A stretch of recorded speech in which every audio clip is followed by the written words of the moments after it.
Hello, readers, and welcome to Shelf Help. Have you ever worked retail or customer service? Have you ever wanted to take a baseball bat to an entitled motherfucker? But instead, you're forced to smile and take it because the customer is always right.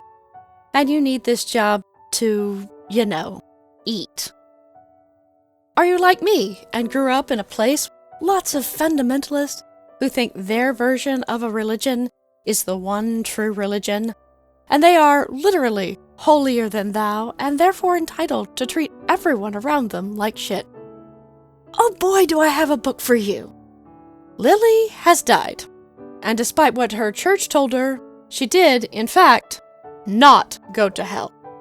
Not for her tattoos, or for being bi, or having big emotions, or being too pretty and tempting to men, or loving science, or reading books that aren't Bible, or leaving the church after she was assaulted and told it was her fault for not believing in God enough, or for getting and dying of cancer. While this book takes the stance that all myths are true, it is primarily focused on Christianity. If you are from some flavor of fundamentalist Christian, this book isn't for you, though I think it would do you good to read it. After she dies, Lily is given the chance to be judged. She can choose between judgment by a specific religion and be sent to that realm accordingly, or universal judgment and receive whatever she deserved. She chooses universal judgment and found to be a generally good person, so she gets a personal paradise. And sign me up. She has a cute little house with a round hobbit door and a garden that's always just a little wild but perfect weather, and 2-story library with floor-to-ceiling windows, and all her favorite books, plus new ones by her favorite authors who kept writing after they passed. The house cleans itself, produces whatever food or drink you want, that always stays at perfect temperature, and always has clean clothes at preferred style for every occasion. It is, well, paradise. Perfect.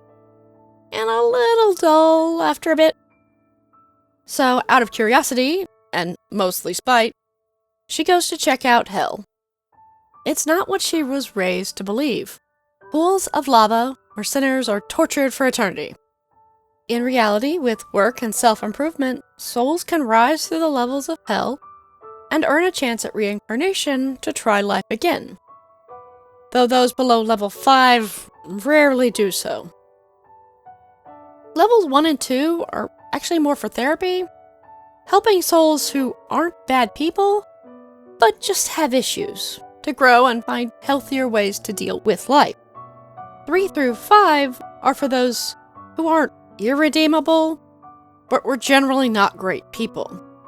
You can improve and grow and earn reincarnation if you work at it. 6 through 9 are for truly bad people. You know, the ones who do things I can't talk about without forever risking my monetization? Souls that go to these levels aren't the self-improvement types. Torture's definitely happening there. While this is primarily the Christian hell, it does seem to be a catch-all at times. You'll be shocked to learn that people who treat others as disposable in life aren't super keen on reaping what they sowed.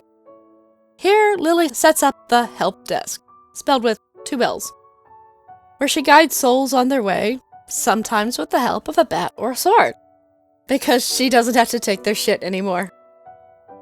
That said, it's mostly a story of found family, and what makes people family isn't always blood. She adopts a child soul who experienced even more intense religious trauma than she did, with multiple foster parents, including foster fathers, who made her sit on their lap so she felt icky, and a priest who used increasingly physical abuse for liking boy things, like sharks. And Sharky is fucking adorable. Everyone who hurts her deserves terrible things to happen to them. Lily also falls in love with Belle, or Belle. When I say the male love interest of this book is a demon, a general of 85 of Hell's Legion, and a prince of hell, you're probably thinking it's a dark romance or a shadow daddy situation. Or a monster fucker. Okay, it's definitely that last one. He has horns and wings and tail, and that's all I'm saying on that point. Their romance is by far the healthiest relationship I've read, hands down, in a long time. Complete with communication, trust, support, respect, and an exchange of smutty books as a form of foreplay. In fact, all the relationships in this story are remarkably healthy. Though I guess if all the toxic souls are confined to hell, makes the afterlife easier for everyone else. A large part of Lilith's journey is deciding if she wants reincarnation or not. There's no pressure either way from a universal standpoint, and some souls do decide to just remain in the afterlife. But Lily's greatest desire is to be a mother and have her own children, something a mortal soul can't do in the afterlife. But she loves her found family, Belle, Shark, and all the friends she has made. She can't have her cake and eat it too. Or can she? There is a loophole. And I get why it's done. It's to set up for books to follow. But it does undermine the found family theme just a little. She is a mother to Sharky, and while the story doesn't mean to make adopted children look lesser than biological children, that is what it feels like when she rushes at the chance to have children with Belle, rather than adopting more lost mortal children, or maybe a few demon children orphaned by the war. For all the book's emphasis on healthy relationships of all kinds, it really feels like Lily should have taken that loophole for a different reason. I would have also liked more time at the help desk. You don't want to run your main joke into the ground, but it is what I'm here for. However, the weakest part of this book is the war with the other universe. And there's two reasons why.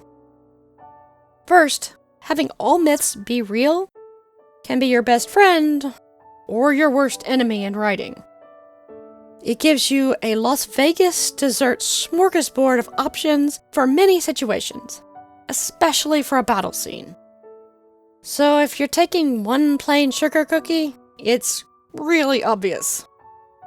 You have the well-known Berserkers of Valhalla, the Valkyrie of Asgard, the seasonal armies of the Fey courts, Greco-Roman titans and monsters and demigods, and whatever the hell Cthulhu can pull out of his back pocket.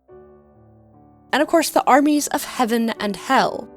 And you better break out those biblically accurate angels. Then you can get into the lesser-known cross-cultural monsters. And since you're taking literally everything out of context, you can pretty much do what you want. I mean, this is the rare situation where you can have a Prince of Hell, the Archangel Michael, help Chalkidari dropping gorgons into the enemy lines to turn them to stone, while below Baba Yaga's hut delivers Grims, Hellhounds, and Chupacabra to the battlefield, or works as a mobile triage for the wounded, and Krampus fights back-to-back with a Wendigo, all while the Wild Hunt screams overhead, led by a jolly old elf and his 8 tiny reindeer. Of course, you need a counter of equally nightmarish things on the other side.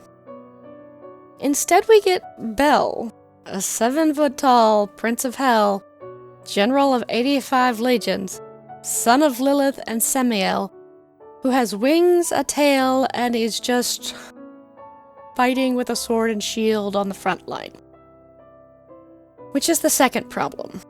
A universe that can produce perfect lobster bisque and lattes that never get cold, cell phones that magic in phone numbers to whatever god you want, is constantly expanding to make space for new ideas and religions, and the best it could conjure up for the army fighting for its own existence are swords and shields.